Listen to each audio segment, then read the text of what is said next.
I've cycled to a lot of places on my York Review series, but there's one trip which lives in infamy. Oh, this isn't a cycle path. Google thinks this road is open. Doncaster was one of the most challenging trips I've done so far, and today we're going to Finningley, which is here. Clearly we can't have a repeat of last time. It's time to find a better way to reach South Yorkshire. And in case you're new to the channel and are wondering why I want to visit a tiny town near Doncaster, allow me to explain in the only way I know how. Hi, I'm Stuart Morris. I'm cycling to every large town near me in order of ascending distance and rating them, with the end goal of reaching Flamborough. This is York Review.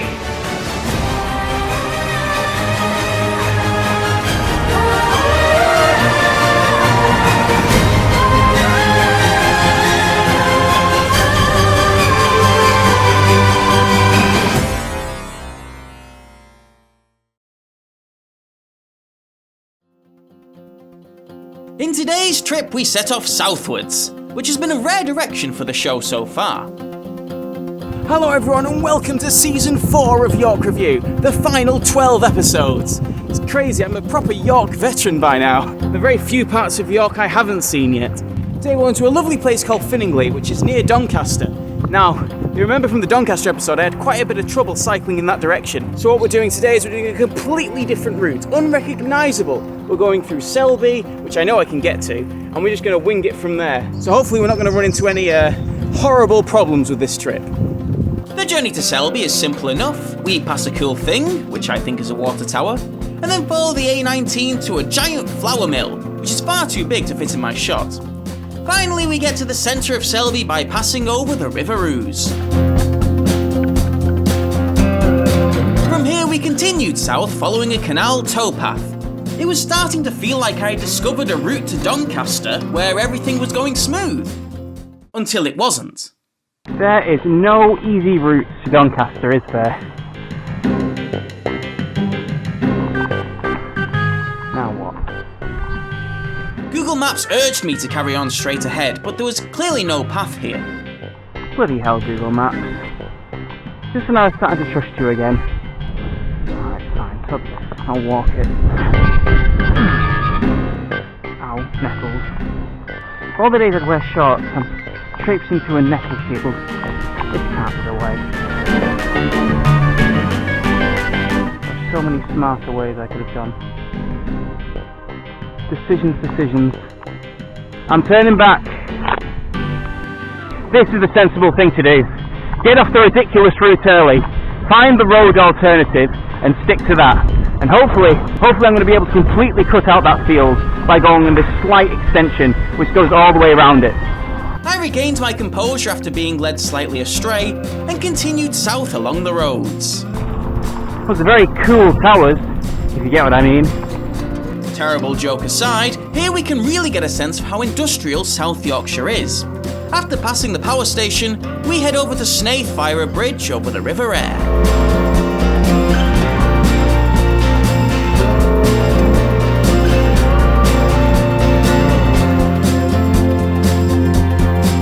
Soon after this we approached a tiny village called Syke House, which concealed something which didn't quite fit in with the rest of Yorkshire. Come take a look at this, guys. It's got a house over here, right? And it's got an American flag and some sort of artillery gun in the front garden. Nice. I left the aggressively American house and aimed for another set of canals. Safe enough.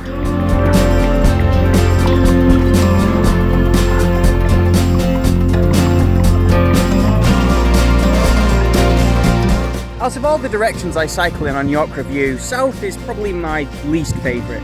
You don't have any hills, all the roads are busy, and for a while that was true, especially today. But following the Trans-Pennine Trail, you end up going on these gorgeous little areas. Like, I've seen so many canals today, I've gone over so many bridges, which just goes to show that if you look for it, you can find pretty paths to go on, even in the southwards direction. While this area was nice, I don't think many bikes actually come down here. The locals didn't quite know what to do when I approached. Sorry mate, can I just stop there? So can I just... Sorry. I suppose I shouldn't be too harsh on the fisherman. After all, I did see a statue of an even greater cycling enemy later on. Ooh! I like it.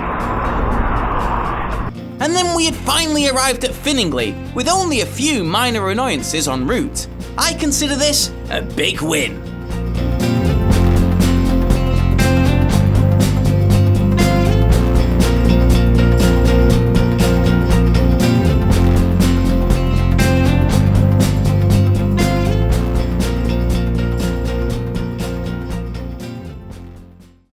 Finningley is a Tier 4 village just outside of Doncaster, which means it's part of the 4th batch of town names that appear when you zoom in on Google Maps.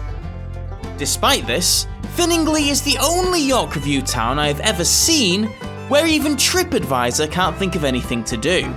This is going to be a challenge.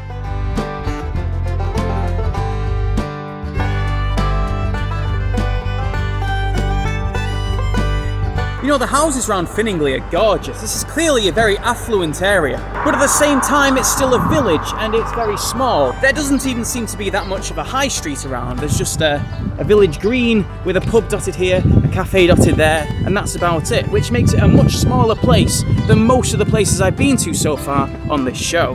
With few attractions around, I went to see a place anyone would visit in a small village, the local graveyard.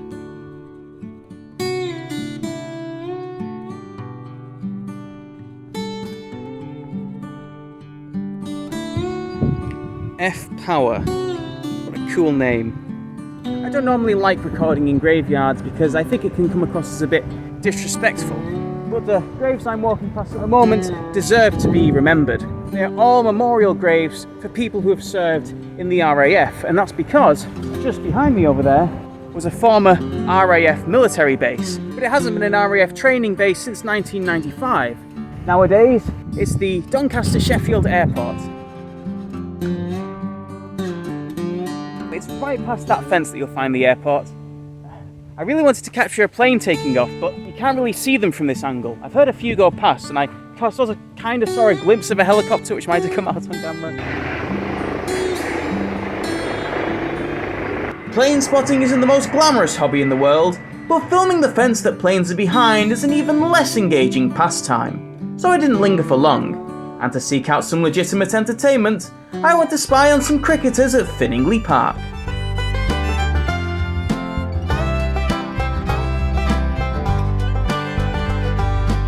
You know, I used to think that the most similar channel to me on YouTube was a guy called Wayside Will, who makes videos where he does these long-distance exercise feats in the Yorkshire area. But researching Finningley, I found there's a channel which is doing even more similar things to what I'm doing here on York Review. He calls himself the Village Idiot, and he set himself the lofty goal of visiting every parish in the Doncaster area. Actually, he's updated his goal since this clip. He now wants to visit all 10,449 parishes in England. Even with his daily uploads, that gives him almost 30 years of content. And I thought my 48 episode York Review was ambitious. Now, of course, it's not exactly the same. He's not cycling to these places, he's not rating them, so I do fill a bit of a niche in YouTube. But still, there is a lot of overlap between what his Finningley episode is and what mine would be. So having seen his video, I thought, well, there's not much more I can add to the sort of Finningley conversation. But then I read his comments, and it seems like he has made a glaring oversight. Turns out that Finningley is well known for having wild peacocks everywhere. But he didn't have any peacocks in his video. So, I can still make an original Finningley video as long as I find those peacocks. So let's go on safari.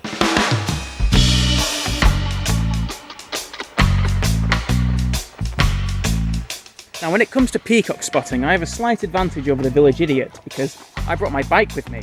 That means that, hypothetically, I can cover a larger area, and so I have more chance of spotting one of these elusive peacocks.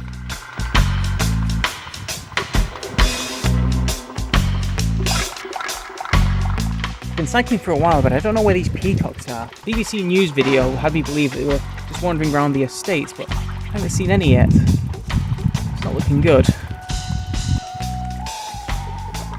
Desperate to find some peacocks. my god, I found one. I found a peacock. I have to leave my bike here.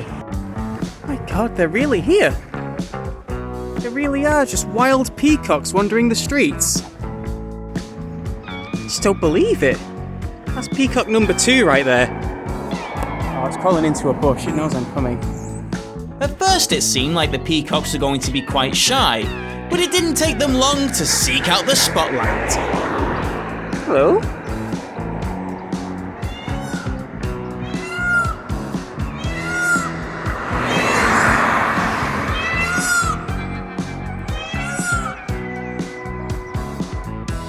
They really are everywhere. Well, around the central pond at least. If you want to see some peacocks, come check out the central pond. Look at this neck. Just doesn't care. Look at it. Strutting around the streets of Finningley. I've been getting so much entertainment from this single peacock.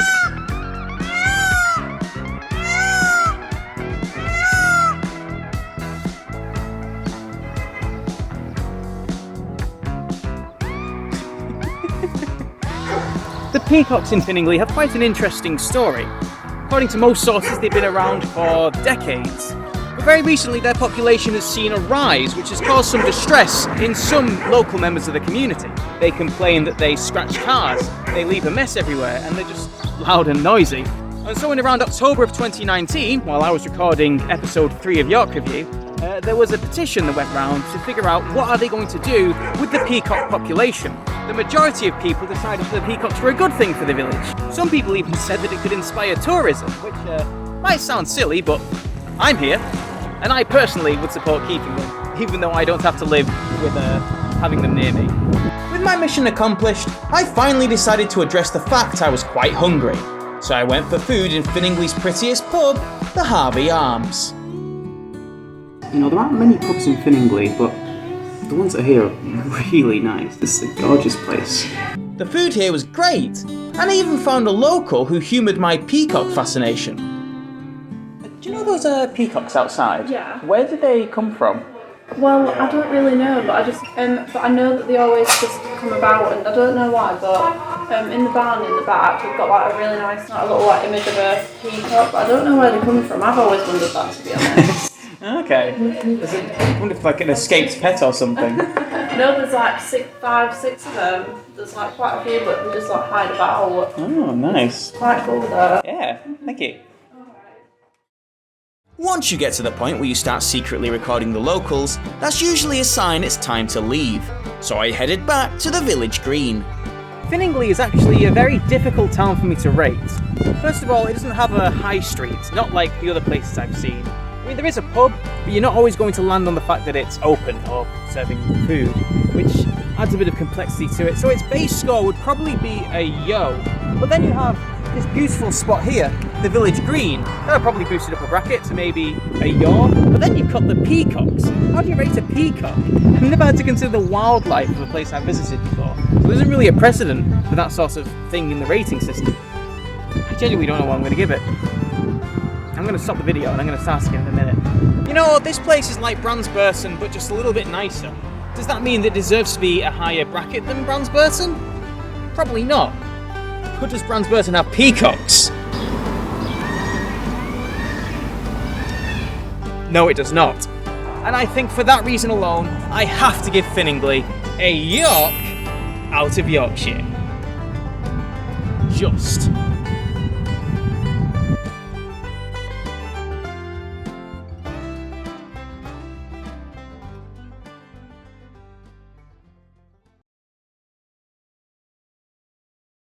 I don't believe this. I just changed my inner tube yesterday and it's already got a puncture. 2 episodes in a row with punctures and I've broken down on a horrible road. I'm not going to record this one because you've seen me fix a puncture enough times, but just know, I'm not happy.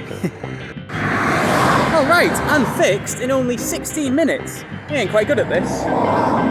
The problem was, as it turns out, Halford have sold me the wrong size inner tube for my bike, so the inner tube is getting pinched against the wheel frame and that's what caused the pop. This isn't a great thing, because it might pop again, if that's the reason. And I'll see you all in episode 38, when hopefully all these problems are behind me. Literally, in the time it took for me to record that bit, the tyre is deflated again. I'm not going to be able to ride this any distance now. I need to think up some alternative escape plans. There's no way a shop will be open for you to fix it. I have to bail from the episode. Okay, here's my plan. I'm a 25-minute walk away from Thorpe Station. If I can walk my bike down there, on the most horrible road that I've ever stopped on, then I should be able to get onto a train which will take me to Doncaster, which will take me to York, and then I can walk my bike from York Station back to my house and then throw my full fury at the Halfords people who dared sell me an inner tube that was going to leave me in this horrible predicament. Walking down this road was abysmal. There was barely enough space when I was cycling. It was even less fun now. But my misery didn't last long, and I was soon back on the pavement. My extreme emergency backup plan, if there was no public transport in sight that would take me, my only option would be to ring up one of my safety net friends to come and pick me up. And that is not a phone call I ever want to make, especially on a day like this. I don't want to be dragging people away from Saturday fun to pick up silly old Stu and his weird inner tube problems. Aha! I think I've actually come across the train station. I think this might be it. Even though I had reached the train station, it seemed like there was one final obstacle I needed to cross. What is it with Doncaster and dragging my bike upstairs? Northern Rail, I am impressed, and yet very disappointed. The important thing is I tried. I just wanted a nice, easy cycle after the expedition. Hopefully for episode 38 I can get both there and back on the same day on my bike. I know, crazy, right? Well, I'll see you then.